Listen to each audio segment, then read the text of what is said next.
Hi, welcome to Backyard Growing SA. In today's video, I'll show you a few tips to keep your garden productive in winter.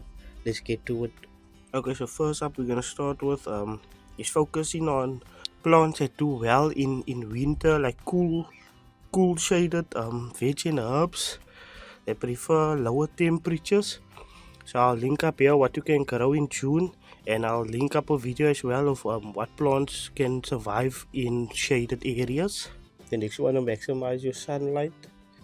Like, try to bring your, if you see the sun and you are growing in containers, try to move the containers as close to the sunlight. But unfortunately for me, I cannot do that because, as you can see, the sun will start here and not on the ground. So it doesn't matter where I move the um grow bags. So it doesn't matter where I move the grow bags, it's not gonna reach. So it's just still there unless I get stands and start packing it up. And I can put a few here on, but there is stuff growing here, so I don't wanna interrupt anything what is growing here. And if any of your trees is blocking sunlight from reaching the lower plants, you have to prune it down because it is winter. Plants isn't gonna really grow well, the trees as well. So you can prune down some of your tree leaves, and so wherever that, if there is sunlight coming through, you can reach the lower plants. And if you're growing like in lower areas where there isn't buildings blocking the sun to get into your plants. And if you grow in containers, try to move them closer to walls, what is in light color, because the walls do absorb the heat and then it will transfer it over to the plants so they can get warm as well, because you don't want your plants to be cold all the time. That is when they start rotting and dying down. And if you grow in any trees in containers, try to get white stones as well, because that will absorb also the heat and will keep the plants also fresh and warm, and then it will take longer for them to die, so they will always be alive. Except you want to protect your plants from the cold and from wind. So what you're gonna need is make something similar to this to prevent them from the wind. So this is like a wind block. So when the wind is very strong, plants can get damaged and blow over and break, and that is very sad when that does happen. So try to make something like this. It doesn't have to be this big, anything smaller. Just so wherever the wind's coming from which direction, you put the wind blocker there, and then there we go. And then you put the wind blocker there, then it will prevent the wind from breaking any of your plants, especially the younger plants and the much bigger plants.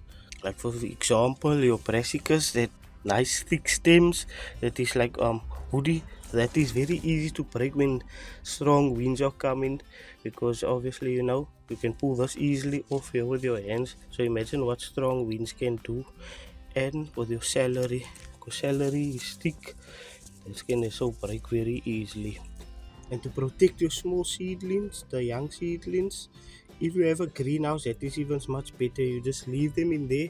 But however, some of us don't have greenhouses, then what you're gonna wanna do is maybe get a bottle, cut it in half, and then just cover up your seedlings. And then when you cover it up and the sun is hitting it, it will store the sun in here for the day, and then at night when it gets cold, and okay, it's gonna be fine because the heat inside that plastic is gonna keep it warm overnight.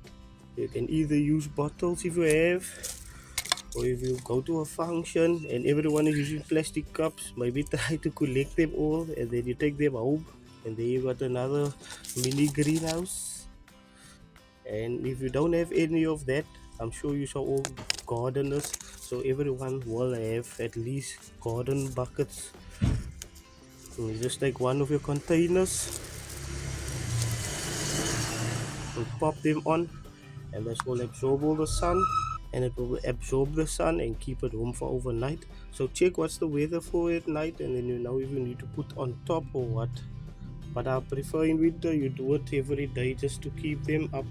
Okay, so what you also want to do is place your plants around walls, like I said, so the walls all absorb the heat and they'll transfer to the plants. So with your plants, if you're growing containers, you want to group them all up together nice and tight so they can keep each other warm over the night. And next up is feeding your soil. So before you're going to plant anything in your new soil, add at least compost or some well rotted manure what you made maybe, or chicken manure or worm casting a day or two before you start planting, and then you can plant your new seedlings into your soil. So when I started gardening and that, all I thought my garden is gonna need is water and soil. Oh, I was so wrong. When I started feeding them fertilizer and compost and manure, oh, this is what you will get. So every 4 to 6 weeks you wanna fertilize your plants, or add compost or manure to your plants. As you can see, it's the middle of winter and I'm still producing a lot of chilies, which supposed to only be growing in spring, autumn and in summer, but in winter, yeah, Bambi. This is what happens when you feed your plants. Even my rosemary is doing well because what I do is feed them and water them. That's the most important things, is feeding and watering. The best time is gonna be to water in the morning so the plant can absorb the moisture before it gets too cold, because if you're going to water at night, the water is just going to sit in your plants and the temperature at night gets much colder during the night, and then your plants might get root rot and die. So of course, do not water every morning, only water at least once a week, or go check up on your plants every 3 to 4 days. If you're not going to check up them every day, then you check the soil. If you see the soil is dry on top, get a stick and put it in the soil, or dig up the soil. If it's at least 2 to 3 centimeters dry, then you can water them. But if it is still wet, about a centimeter, 2 centimeters down, just leave them still dry.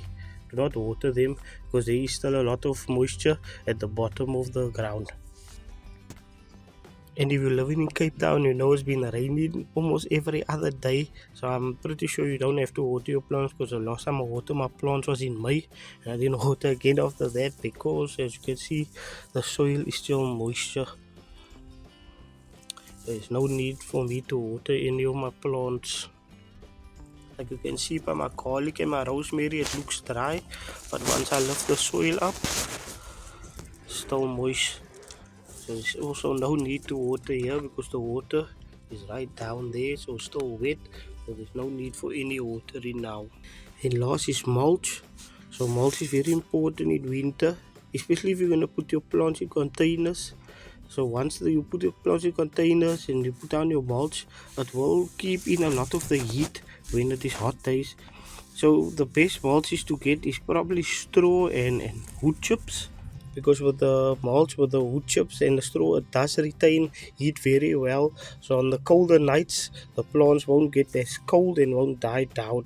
So I'd like to say thank you for watching, and if you'd like to help the channel out, you can subscribe, leave a like, share the video, comment anything down below, and you can donate by super thanks or becoming a member, and you can follow me on Instagram. Thank you for watching.